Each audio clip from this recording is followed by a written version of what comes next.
So Kimberly, it's showtime. What's up, Kevin? You good? You hear me? Okay. Yeah, I can hear you. We're good. Hello. You good? How was that drive in from Pittsburgh? It was a little crazy. You know, one whole lane was not shoveled. All right, and you made It's okay, it, right? I made it. You did make it. I made it. I think we should give Kimberly a round of applause for driving this morning from Pittsburgh. Thank you, thank you. All right, so welcome to another one of our Conversations for Change. And Conversations for Change are actual conversations that we have with our law enforcement partners, our young adults in the community, citizens in the community, so that we can begin to bridge the gap between law enforcement, Black, brown, and other underserved communities. We have amazing law enforcement partners that are here representing multiple communities in Greater Cleveland. And this is another opportunity, not only for the core group that's been working for, has it been like a year and a half or so? Yeah, like a year and a half we've been doing this. Yeah, and it's in concert with our partnership with the Browns, the Guardians, and I'm Kevin Clayton. I represent the Cleveland Cavaliers. Can we get some love for the Cavs? I'm just saying, Coach. I'm going to take a moment when I can, all right? All right. And what we're going to observe this afternoon, actually anybody who is in this room is going to be a participant in our Conversations for Change. But let me have my colleague, Kimberly, if you want to go ahead and introduce yourself. Yes, sure. Hello, everyone. My name is Kimberly Inthevong. I'm a part of the Cleveland Police Foundation and Digital C. Hey, Digital C. Woo. That was it? That's it. That's all I got. It's great to be here. It's great to see all of your faces. Hello. Yeah, I'm like, that was a long drive from Pittsburgh for that. I don't have it on me. Yeah. So actually, Digital C was the partner that initiated kind of our relationship in bringing youth together. So before we get started and introduce our panelists, we want to show you a brief video to give you the history of how this has started, which is the very first Conversation for Change, which was led by our 3 general managers and I guess 2 presidents and general managers from our 3 sports teams. Video, please. Our Cleveland Browns, our Cavs, and our Cleveland Indians have gotten together to make sure that we have what are called conversations about change. This isn't the last time we're going to sit together and talk about these things. We believe the key to making progress on any issue, especially difficult ones, begins with creating dialogue and building relationships. It's very easy to say something. It's very easy to tweet something. It's more difficult to go out and physically act and create change. I want you guys to take from this the opportunity that you all have to be leaders. Instead of ignoring it, we need to address the situation and then work with it. You can't talk about change to other people and say, I want you to change, but you're not changing as a person. So we just wanted the police officers to engage with us more and, get closer to the community they serve. Wow, that was so long ago. Yeah, really. So long ago. So if you notice the venue in the back, which is Rocket Mortgage Fieldhouse, it was in really the heart of the pandemic when we couldn't even come together. The 3-team alliance, the Browns, the Guardians, and the Cavs, have all come together to focus on 3 major issues in Northeast Ohio. How do we bridge the digital divide on the education side from a voting standpoint and civic engagement, and then law enforcement? How do we close the gap? So we will have a couple of our GMs and presidents going to join us at some point. Chris Antonetti is here now, but I'm with Kobe's on his way, so I'll kind of do a joint introduction if that's okay. What we're going to do now is to have a panel discussion with our guests and our moderator, Danielle Sidnor, president of the NAACP. We also then are going to break out. We have 3 breakout rooms upstairs. We're going to break out one half over here, one half over here. And again, if you're in the room, you're part of the conversation. We have facilitators who are going to facilitate the conversation, and we have 3 specific questions we're going to ask you that we'll get to here in a moment. We will come back. Our mayor and police chief will join us, and you will hear their vision for law enforcement moving forward. They're going to have a chance to hear from you as well. So, with all that being said, Madam Sidnor. Good afternoon, everyone. All right, so we are celebrating Black History Month, so I'm going to go off script a little bit, but I promised Kevin it won't be anything bad. Kevin said I'm president of the NAACP. If I have a student that can tell me what the acronym NAACP stands for, I got $20. NAACP, what's the acronym stand for? Stand up, say it. Come on, one person. Say it one more time. Close. Close. NAACP. In the back.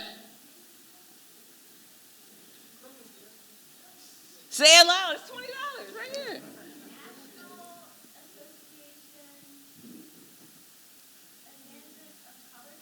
Yes, close. You both got the 4, but that's not the letter 4 is not in there. The letter F is not in there. Come grab the $20. Come on. National Association for the Advancement of Colored People.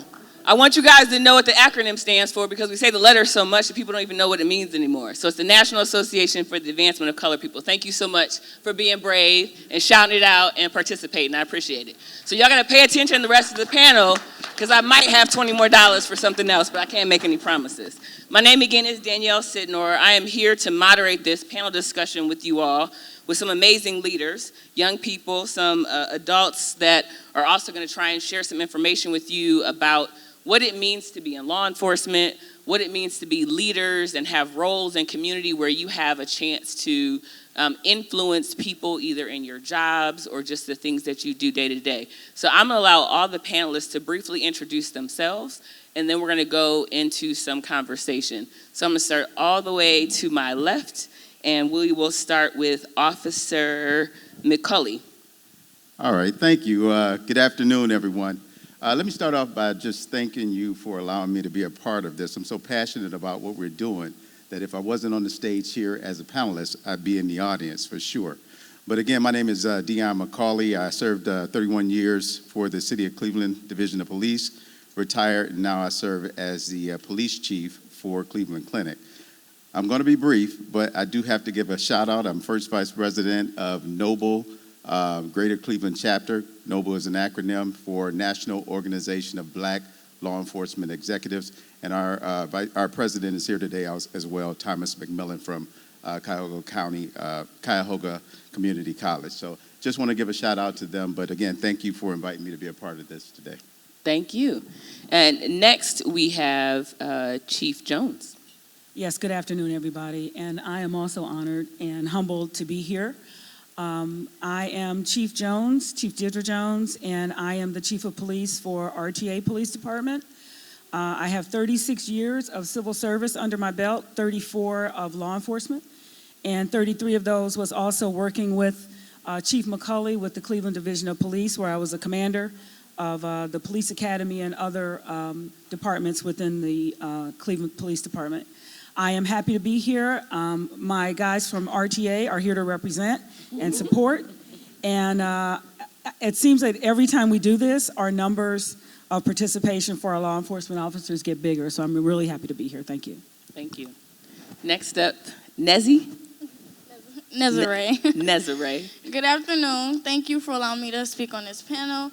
I'm looking around. I'm seeing a lot of people that look just like me. I am a senior at the Cleveland School of Architecture and Design. We'll be graduating sometime in June. And that's pretty much it. All right. All right, next, Coach. How you doing? I'm JB Bickerstaff, head coach of the Cleveland Cavaliers. I'm happy to be here, and we'll get into it a little bit further, but this is coming full circle for us. We were here in the beginning, and to be able to sit here and see all of you here, I'm grateful to be a part of this opportunity and look forward to the discussion. Thank you. And last but certainly not least, Ms. Courtney. Hi, good afternoon. I'm excited to be here. My name is Courtney Ford. I go to Brush High School, and I am with the Youth Development Program. That's who I work for the city of Cleveland. Thank you for having me. All right. So I know that you all have heard some of the backstory about the Conversation for Change, and our goal today is to have some dialogue, and then you all will have a chance to go back into some breakout sessions and talk a little bit more about how this panel impacted you, what you heard, and then bring some recommendations. And so I want to start with Coach, because we worked together during the pandemic, but really our relationship started after the murder of George Floyd. And really thinking about how do we engage together as community, the NAACP and other organizations, to start having some of these conversations, especially with young people and others in the community. So when you think about the conversation for change and things that started in 2020, we're now in 2022. How do you see things evolving? Have we made the kind of progress that you would have hoped for? What else should we be doing? Sitting in this room shows that we've made progress. I don't think we're done yet, and I think this is a great opportunity to share ideas, and that's how this all started. Obviously, we were all kind of sitting back and watching what was happening, and at the time, there was a lot of voices, and there was a lot of, problems, but what we wanted to do was come together and try to figure out solutions and how we could get, groups together and bridge gaps so that we could understand one another and we could move forward together. And that's what this whole thing started was, in our profession and what we do is we problem solve. Whatever it is that's in front of us, we have to figure out a way to manage through it and get it done. And how we get it done is we always get it done as a team. So in our communities, and at the time I was new here and trying to feel my way out in Cleveland, but I wanted to be a part of it. My plan was to be here for as long as possible, and I knew being a part of the community was something that I really wanted to do.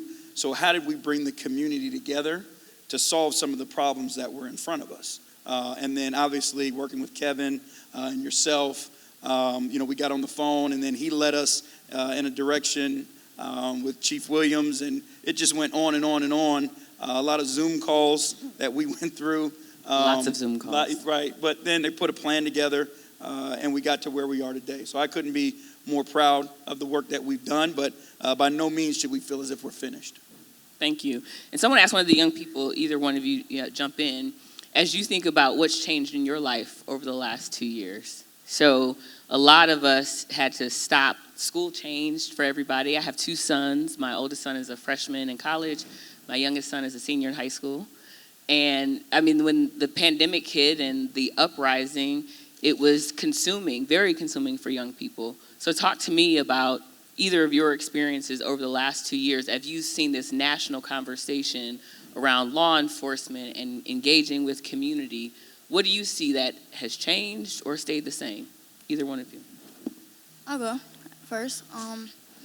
I was a sophomore when the pandemic happened, and went back to school, and I was a senior. So it was crazy, but over quarantine, everything went into like an outburst of police brutality, and it was only against black males. And then you saw what happened at the, correct me if I'm wrong, White House, the insurrection. Yes, and how they treated them differently than how we peaceful protest. But outside of this program that I'm in, the Cleveland Police Foundation, I have always had bad encounters with the police officers. But something in me told me, you just gotta keep fighting. Even though they wear the same uniform, they all have different personalities, and you have to know them for them. Starting this program, I started looking at them differently. It's like, okay, you're not the bad cop I thought you were just because I had to interfere with somebody else. It's like, okay, it's growth here. And when we had conversations for change, I had asked my boss, I'm like, when y'all do the Zoom calls, can I be a part of it? Because change starts with us. That's what Dope. It does, right? So people are always, give her a round of applause.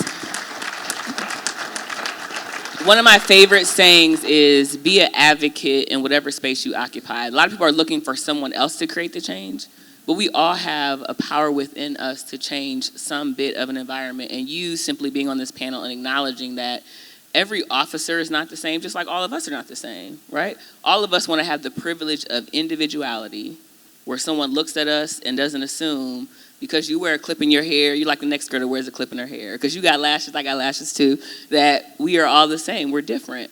All right, and so I want our law enforcement partners to talk a little bit about the importance of that, the importance of young people being able to acknowledge that there are things that may happen that you all maybe don't necessarily agree with, and how does that factor into this conversation for change? I even think there was a comment in the previous video about if we ask other people to change, how are we willing to change in the process?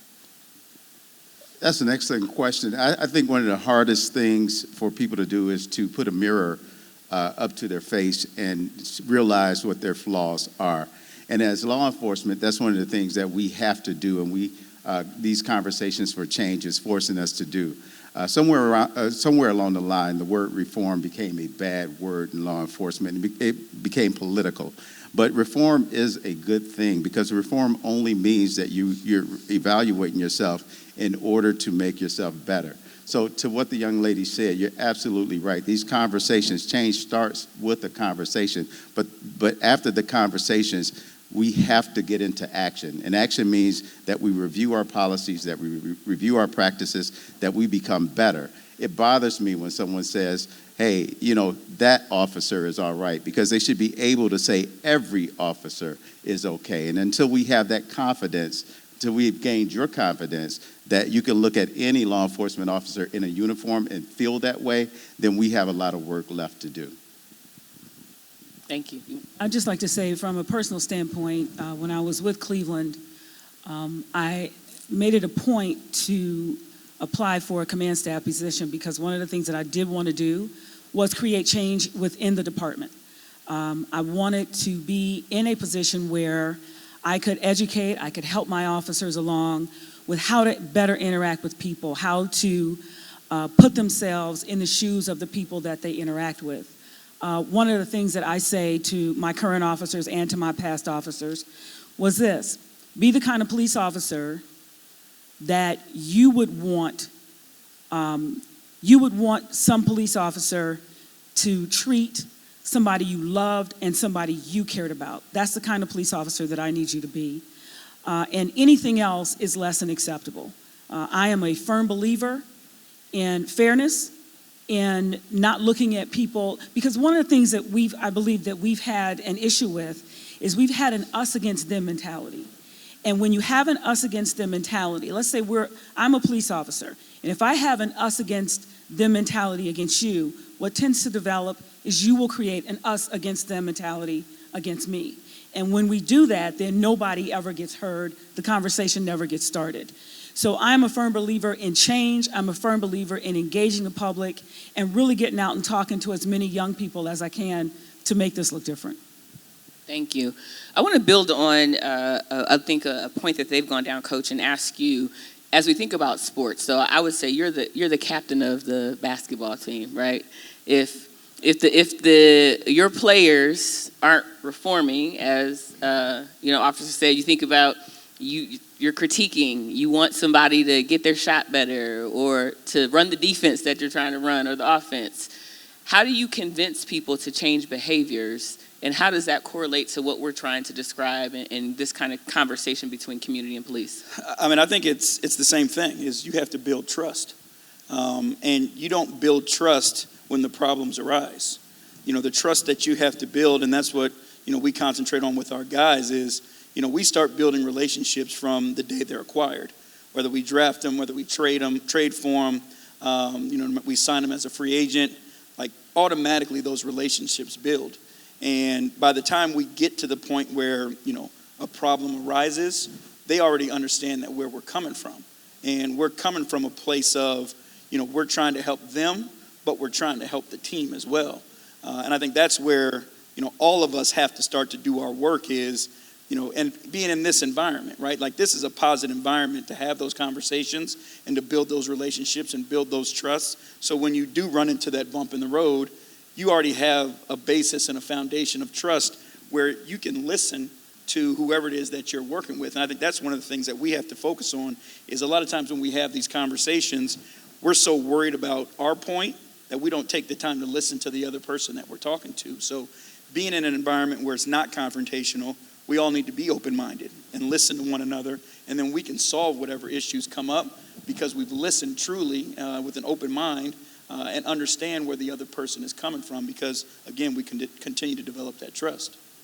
It's a great point of doing the work before it's necessary, right? You can't wait until the crisis happens to build trust, so doing it ahead of time. Courtney, we were talking out in the hallway about your next steps. You're thinking about being a physician's assistant. You're a high school student right now.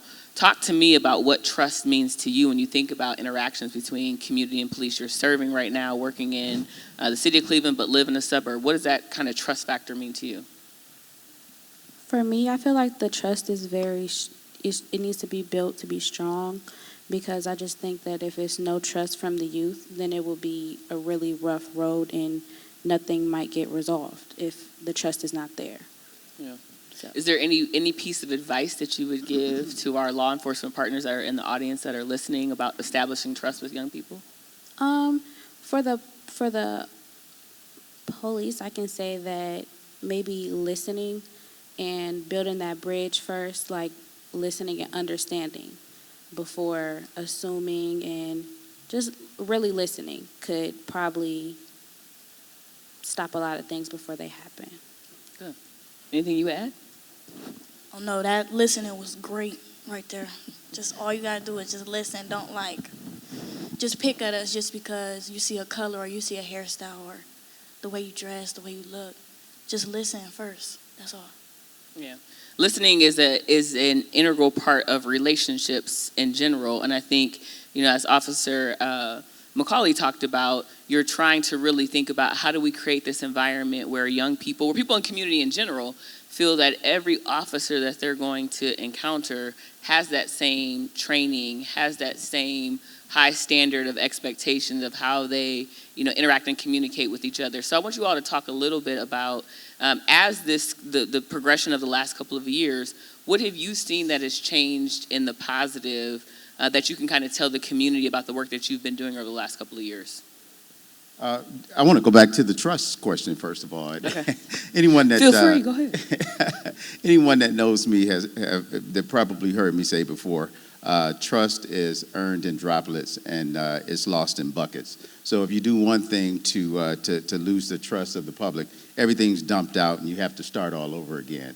Some of the things that I've seen that have taken place over recent years in order for us to gain the trust of the public is just opening our eyes and being better educated. In the past, as police agencies, what we've done is we always expected the public to be educated. We do programs like what to do when stopped by police, and we have these conversations. But we also have to have internal conversations and internal trainings where we understand that the public no longer wants to be policed, they want to be served.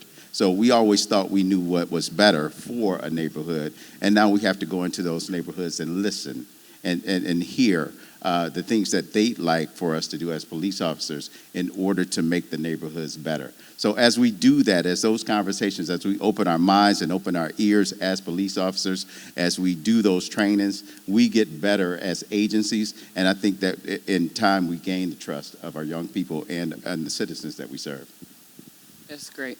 And Chief Jones, I don't know if you had a response to that, but I had a specific question for you as well. I think about from an RTA perspective, a lot of young people, especially that live in the city of Cleveland, use RTA transit to get to school. And thinking about this conversation about trust and interaction, I know we've had some issues in the past. If I forget my, bus pass, or how do we continue to use all of these different opportunities and connection points if an officer does have to get involved because a student is on the bus or something is happening? What have you seen change in the last couple of years? How would you build off of that conversation around trust that we're trying to build in the community? One of the things when I came to RTA last May, one of the things that I noticed or learned was that RTA is very top-heavy when it comes to anti-terrorism, when it comes to national security, and working with our federal partners. But at the same time, while we were top-heavy in that area, we were lacking in some other areas, community engagement resources, and some training. So what we've done, we've increased our crisis intervention training. We have also established de-escalation training for our officers, and we are in the process right now of creating a new program on the transit system. It's called the Transit Ambassador Program, where what it does is it kind of eases that law enforcement footprint on the system so that we have civilians who can stand in the place of law enforcement officers on the transit system and interact with our users for any kind of needs that they may have. We're going to continue our de-escalation training. We're also going to continue our crisis intervention training.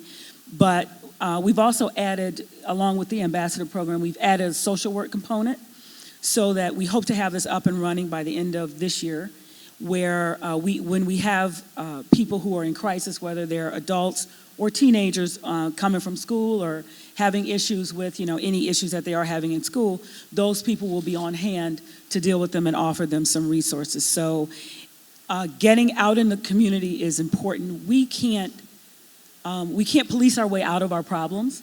And what we have to do is build that trust, just as Chief McCaulley was saying. If we don't have trust, we don't have anything. Thank you for that. Coach, it makes me think about why would a sports team be involved in this conversation? But, as Chief Jones just talked about, the ability to build trust, the ability to get out in the community, I would probably say people have a more favorable opinion of the Cavs than they do the RTA, right? Depends on if we're winning or losing. Just generally, right? People are like, yeah, the Cavs, that seems fun. RTA is the bus, right? Or it's a train. And so how do you think, why is it important for our three sports teams to be so embedded in this work and be using your platforms to have these conversations? Because like you said, it's easy. When you go to our games and you look in the stands, there's people from all over the place. Black, white, male, female, you go on, brown, yellow, go on, and they're there. And through sport, they're all cheering for a common goal and a common good. So it's an easy way for us to reach across aisles because we've got the people there. And, if you can cheer for the Cavs and you can have, or the Guardians or the Browns, and you can have that one common goal, then there's opportunity for us to find another common goal with a larger purpose, a purpose that impacts our community every single day. How we carry ourselves when we're walking down the street, how we interact with one another. Like you can see people in the stands, they have no idea who each other are. But Jared Allen gets a dunk and they're high-fiving, slapping each other, I've been hugged by strangers at games before. Right, exactly. So we should be able to carry that into the streets, right? And be able to treat each other with that level of respect and be able to, again, have that one common goal is just human decency. And that's something that in sports, we have the ability to unify and bring people together, and it's our responsibility to help carry that into our communities. That's excellent. Courtney, I have a question for you about the importance of young people feeling like they have a voice. You talked about it's important for law enforcement to listen to young people. Talk to me a little bit about this kind of opportunity and what it means for you to be able to use your voice and share your experiences or your ideas on this kind of setting. For me, it's very exciting to be a part of this and understand that this is something that's being talked about and that it can be changed. So that's why it's very... I'm going to ask you a follow-up because I know that there was some recent news at Brush. There was a walkout. Okay. So students at Brush know how to use their voice in lots of different ways. So talk to me about what that really means when you think about use it in the classroom, be it on this stage. What does it mean to really be using your voice in these type of forums? I think it's like really becoming together as a youth, because the whole thing at Brush, that was everybody coming together. It wouldn't have worked if we didn't all come together and speak up about these things that's going on. And that's the same thing for here. If we don't speak up what's going on, then no change will happen. So I think correlating those two is just change and speaking up and using your voice to say how you feel, expressing your feelings. So you talked about using your voice, but then also the power of the collective, right? Mm-hmm. So this room today, you've got young people from all over, probably different school districts, and go back different places, and they have the opportunity to collectively use their voice to create change. You talked about being a part of the Police Foundation program. And so talk to me a little bit about, in that forum, how you guys are engaging, how you're using your voice, and what do you expect to see happen as a result of speaking up and sharing your experiences? Well, I've been in the Cleveland Police Foundation going on 5 years. Oh, I feel old.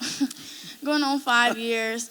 And really, it's like, it's a lot of growth. And that's what we base our program on. Growth is the outcome. And I really like to live by that, because you can't just stay where you at. You can't be stuck in the same place. If you're going through something, a storm not always gonna last. It's always a better place after that. But going through this program, I've grown myself. The first 2 years, I came in as a student intern. Next year, I was a team leader. Last year, I was 17 years old running a program. And I'm like, wow, it's kids that really want to know about this. So we visited fire stations, police stations, and had conversations with them. Like, this is a safe place, you can talk. And just seeing them being interested, and me being 17 at the moment, a whole group of 20 kids, 14 and 15, being interested was like, okay, we can make something happen.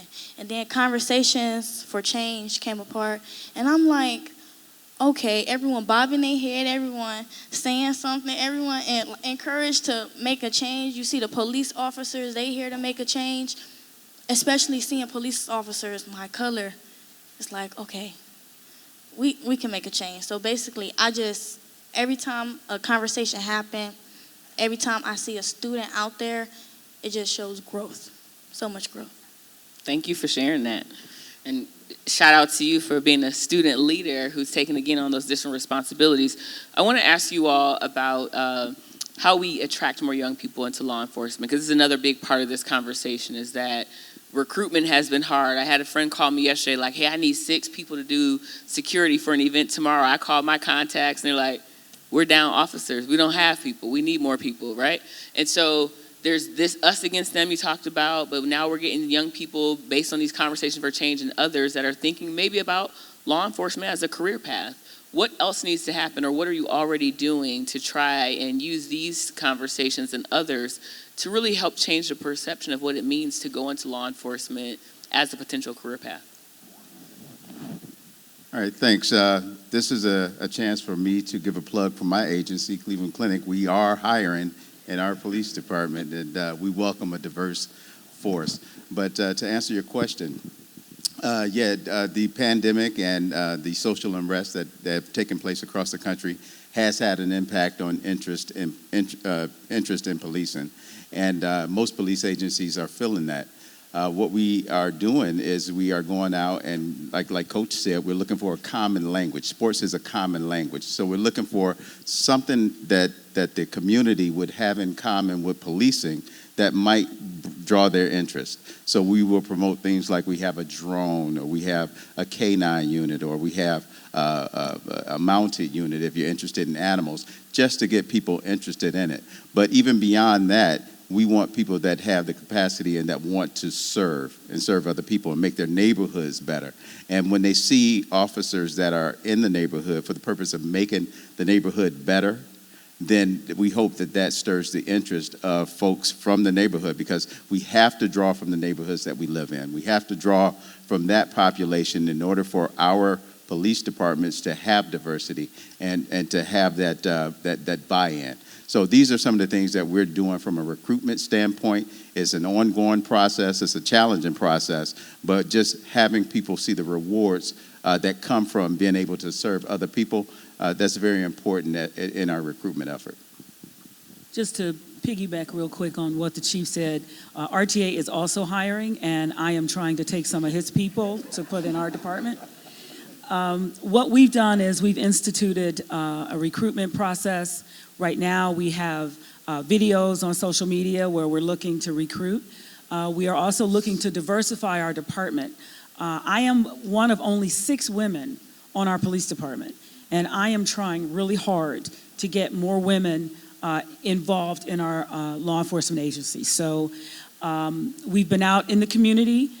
We've also actively gone out to other neighborhoods. We recruited at the LGBT Center of Greater Cleveland. So we're looking for a diverse group to be part of our department. I can say that I joined the Cleveland Police Department when I was 25 years old. And here I am now 30-some years later. Please don't do the math.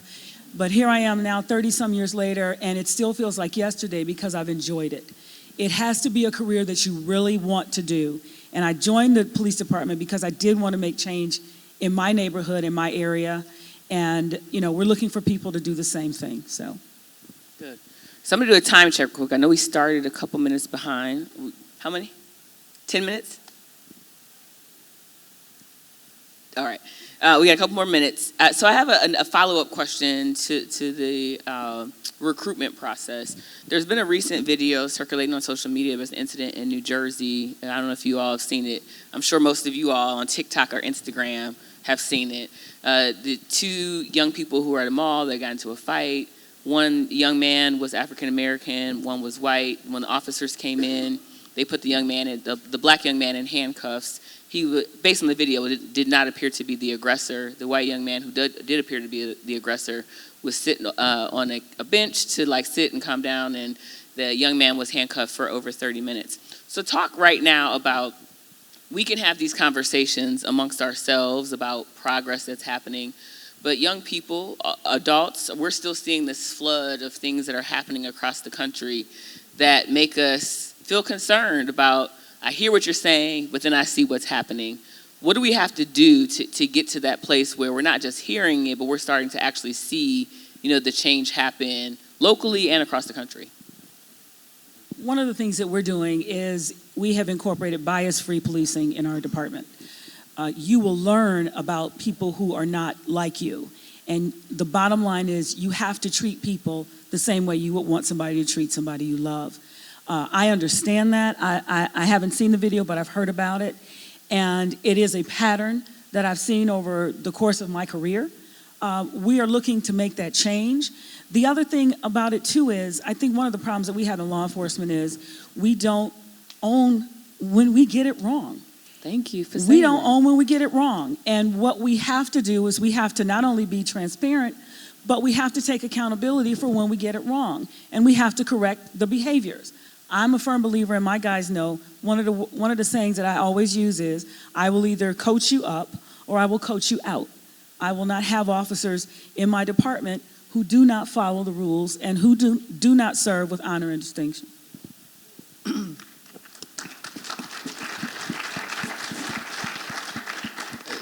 Danielle, I had the misfortune of seeing that video. I'm on TikTok because it keeps me informed, and that's the only reason that I'm on TikTok. Do you learn how to cook anything from TikTok? That's the question. But like I said earlier, how trust is earned and dumped. The bucket of trust in law enforcement in general was dumped when that video hit the internet. What we're big on in law enforcement is procedural justice, and that's just making law enforcement in general legitimate, where you have confidence that when an officer responds, he's going to do a fair investigation. And what should have happened in that incident is they should have separated the parties and then did an investigation, determined who the aggressor was, and then took the appropriate action from there. They did not. It appeared to me from watching the video that they acted upon the color of the individual, and they lost their legitimacy by doing so. So not only is that a training issue and a policy issue, but that might be an issue where you need to remove those police officers from your department if they are the bad apples. And I'm not saying that they are. I don't know those individuals, but we cannot have individuals like that representing our profession and causing us to lose that trust on a regular basis. Yeah. Anybody else want to chime in? I don't know if you all saw the video or not. Yeah. How did it make you feel watching it? It hurts. It hurts because a lot of people are not trying to make a change. They don't want a change to happen. It's always another side. It's always a good, it's always a bad, true and false. And this is just one side of a story. And I'm glad that there are people out here like this. But the world is a crazy place, and we have to adjust to that. But I'm happy that we are here making a change. But seeing stuff like that, it scares me to go out. Even though I'm a female, we still might get treated the same way, especially how I have got treated with police officers. It's sickening to go out. When I go out, I have to go out with my brothers, or I got to call out when I make it somewhere, or stay on the phone when it's after like 7 o'clock and it's dark outside. That stuff hurts because not only am I losing trust from the police officers? I'm losing trust from my family with me being able to go out in the streets and them wondering, is she gonna make it back? Is she gonna be safe? Because at one point I was riding a bus that stopped because of an incident. So it's like, it's hard because I gotta be strong. I'm the youngest, everybody out the house. So I have to be the strong one and be there. It's like, okay, it's okay, I can go out. But it hurts seeing stuff like that because deep down, I just wanna feel normal. I wanna be, even though we all human, I just wanna feel human. And it's like I have to live every day like it's my last. I have to enjoy this moment now because I have no idea when it's gonna be taken away, how it's gonna be taken away. Yeah. Whew. Let me lean back for a minute. But you know, I think that we are in a moment right now where we get so much information. Sometimes it is good for us to just take a break and take away time from social media and others because all that information is coming at you so fast. But Coach, I think building off of the conversation now, you're a parent, but you're also a coach, and I'm sure you have people on the team that bring their life to work.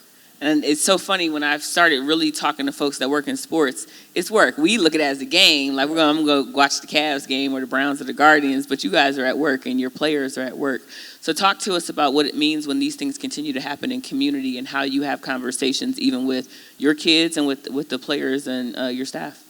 I mean, obviously we all went through this, but we tried our best to reach out to our guys because, our guys, regardless of finances, are in that bracket, that were being targeted at the time.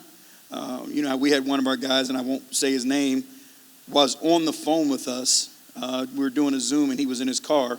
A police officer walked by him, and you could see how nervous he got because we were in the heat of all this.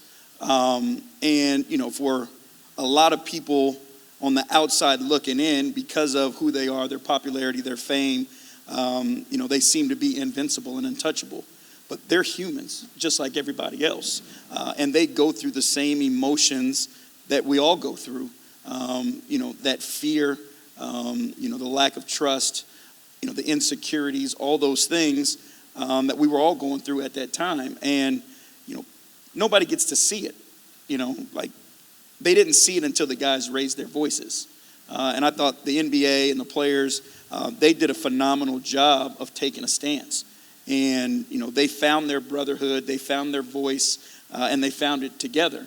But those are things that, that we go through on a day in, day out basis where, again, you guys see them on ESPN, on videos, and we don't qualify that with real human emotion. These dudes are 7 feet tall, 300 pounds, they look. They're not allowed to be soft. Exactly, right? But we deal with their real feelings every single day. And for us, to be honest with you, and this is something I'd be remiss if I didn't say, is like, we have to educate ourselves also.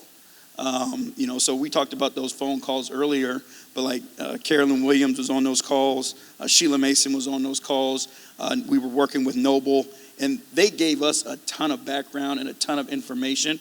And then they were also there for us when things were tough, because we didn't have all the answers. So being able to have them as a resource and call them on a bad day and say, hey, how do you handle this? It gave me a place to go and vent. And then, it allowed me to help our guys because, our guys were 19, 20 years old. And they were looking for leadership and looking for places to go. So I was lucky to have those resources as well and be able to support them and help them through it.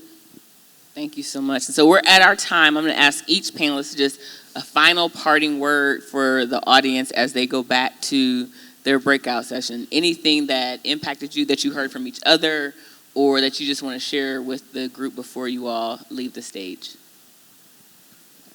All I can say is I want all the youth to try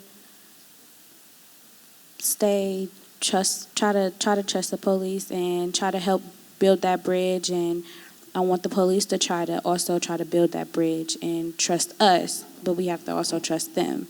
So it has to be transparent and be transparent to each other and stay positive. For us, we like to use the word empathy. right? And that is an understanding of, for us, we say an understanding of our opponents and their emotions that are going through when we're getting ready to play them. I think this is the same thing, right? Like, all of us need to have empathy for one another, be able to gain an understanding of where each of us are coming from. And then if we understand where each of us are coming from, we can do more together and solve more problems instead of continuing to just butt heads. Well, I'm just glad that everyone is here and that everyone took a part out of their day to just listen. I know I saw some of y'all doze off, but it's okay. But They got itis. They had lunch. You know? I'm glad that y'all are here and that y'all heard our voices, and I'm glad that I got to speak on this panel because from a youth perspective, if I hear something from an adult, I'm going to be like, But if I hear something from somebody my age, it's like, okay. So I'm glad that I got to be up here and speak to y'all, and that remember that growth is the outcome. Thank you. Thank you. I just want to say thank you for having me on the panel. And I want to also just let you guys know that policing is a noble profession. It really is. It's an honorable profession. And we are working to make or change the perception of policing. I also want to say that as a female and as a police chief, if there are any females out here that are interested in law enforcement, I just want to tell you that I am living proof that you can be anything you want to be. So don't let anybody tell you that you can't.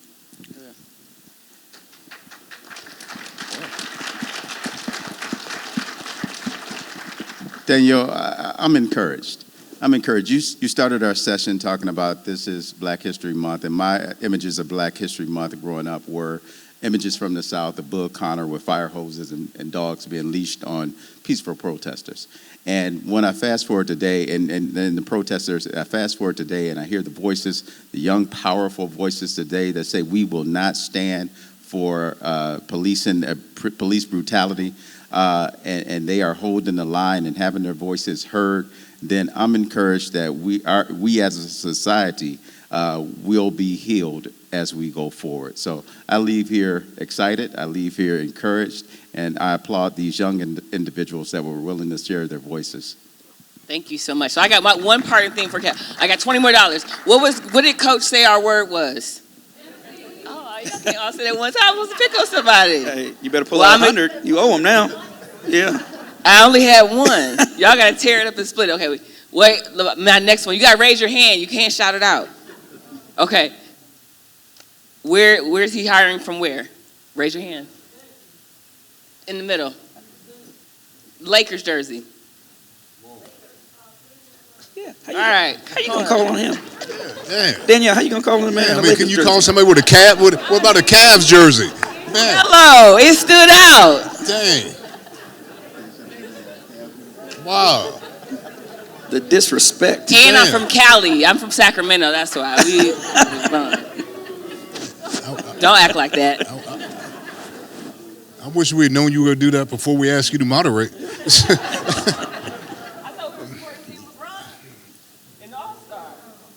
Yep. All right. I see what you did. I see what you did. Yeah. All right. So we're going to break out shortly in our breakouts. But I first want to, and Danielle, I'm going to start with you. Let's give Danielle some love, all right?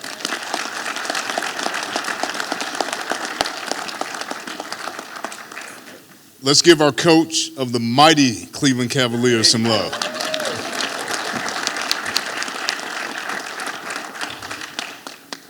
You all probably cannot imagine being the age of our two young adults to get up here with this distinguished group, and weren't they eloquent, articulate, and passionate? Let's give both of them some love.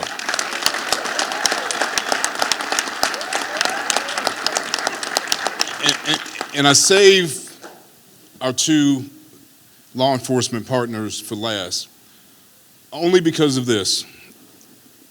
Carolyn Williams taught me something during kind of the height of kind of the George Floyd murders, and she and I were talking, and she said, you know what, Kevin? I am black and blue. Because I was really talking about, man, can you believe what happened? She was like, I bleed black and blue. So when I talk about courage, it wasn't just for our young adults. Our law enforcement partners also have to have a lot of courage to stand up here, sit up here, and share from their heart. So if we can give them some love as well, please, thank you.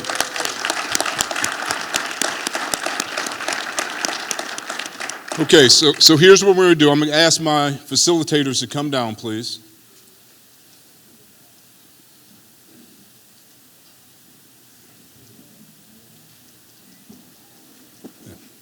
And MK, you're going to roll with me, okay? Yeah. MK, you're going to roll with me. Okay. Okay. So we're going to break up into 5 groups. And everyone seated on this side, please remain seated. Everyone seated on this side up to the row where we have 2 or 3 people in blue and the person that has on a red hoodie, up until you stay seated. I know you all are like, can he really do this? Yeah, I can do this. That last section, and David, I'm going to have you take that last section, if you can come down here. All right, that last section. And then, Alberta, where are you? You're right there? Okay. So everyone up to, if you could raise your hand, ma'am, right there. Everyone behind that row, Alberta, you're going to take upstairs as well. But we're going to do that in just a minute. Here's what you're going to do. We have 3 questions in which your facilitators are going to walk you through. One of which says, what are the thoughts and feelings that you have about the panel discussion? Secondly, what are your thoughts and feelings about law enforcement relationships in your community? Because we have multiple communities represented. And lastly, what are your ideas on how we can better the relationships between Black, brown, and underserved communities? Your facilitators are going to actually chart the information that you give them, because when you come back, the mayor and chief of police will be here with the conversation in which I'll have with them, and they'll have a chance to actually address some of the things that you brought forward. So with that, Kone and Alberta, if you can, we're going to just let them go first. All right, so, and if you do not want to participate, please, if you want to stay in the room, do so. As soon as they move out, then we'll do the others. Yeah, MK, you're with me, okay? I'm gonna do that. Yep.